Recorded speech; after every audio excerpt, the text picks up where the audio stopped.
নতুন বছরের পয়লা দিন আজ পয়লা বৈশাখ। বছরের প্রথম দিন। শুভ হোক সকলের শুভ নতুন বছর। আর আজকের দিনেই আওয়াজ উঠুক, নির্যাতিতা অভয়া বিচার পাক। বাংলা রাত জেগেছিল, বাঙালি রাত জেগেছিল। আজকের দিনে আওয়াজ উঠুক, প্রকৃত অর্থে বিজয়ী হোক অভয়ার মা রত্না দেবনাথ। কেন তিনি ভোটের সমরাঙ্গনে কি বলছেন তিনি নিজের কানেই শুনুন। অভয়ার মা কেন জিতবে, কেন জেতাতে হবে অভয়ার মা রত্না দেবনাথকে। এটা আমার কাছে অনেক যন্ত্রণার, অনেক কষ্টের, অনেক বেদনার, কিন্তু আমি পদ্মফুল চিহ্নে এসেছি।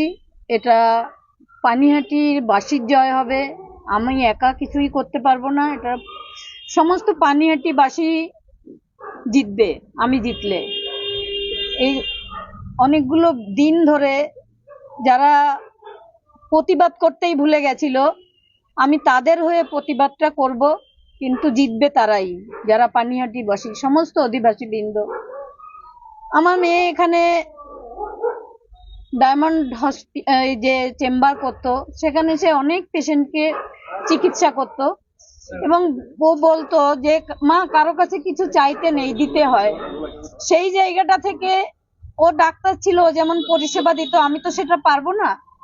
তাই আমি চাইবো যে পানিহাটির যে দুরবস্থা, যে জঙ্গল, চারিদিকে রাস্তা দিয়ে হাঁটার উপযোগী নয়, যে ড্রেনেজ ব্যবস্থা, জল জমা, এসবগুলো প্রথমেই তার থেকে আগে হচ্ছে নারী সুরক্ষা, নারী সম্মান, শিক্ষা, যেটা দুর্নীতিতে লোপ হয়ে গেছে। মানুষ সেটা বলতেও ভুলে যায়। মানুষের কতটুকু পাওয়া উচিত, কতটুকু পাওয়া উচিত না, এটাই মানুষ জানে না।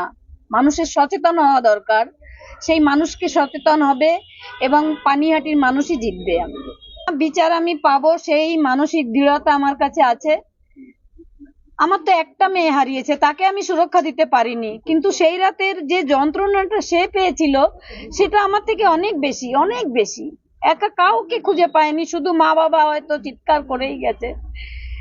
সেই যে যন্ত্রণাটা, আমি যদি এই সেবা করি, সেও হয়তো কিছুটা খুশি হবে। 14 তারিখ যখন রাত দখল হয়েছিল, তখন কোনো জাতি, ধর্ম, বর্ণ কোনো কিছুই ভেদাভেদ ছিল না। এবং আমার মেয়ে যখন পেশেন্ট দেখতো হসপিটালে বা তার চেম্বারে, তখন সে কিন্তু কোনো রং দেখে চিকিৎসা করতো না, সে সবার চিকিৎসা করতো। তাই আমি ওই সম্বন্ধে কিছু বলবো না। কালকে থেকেই।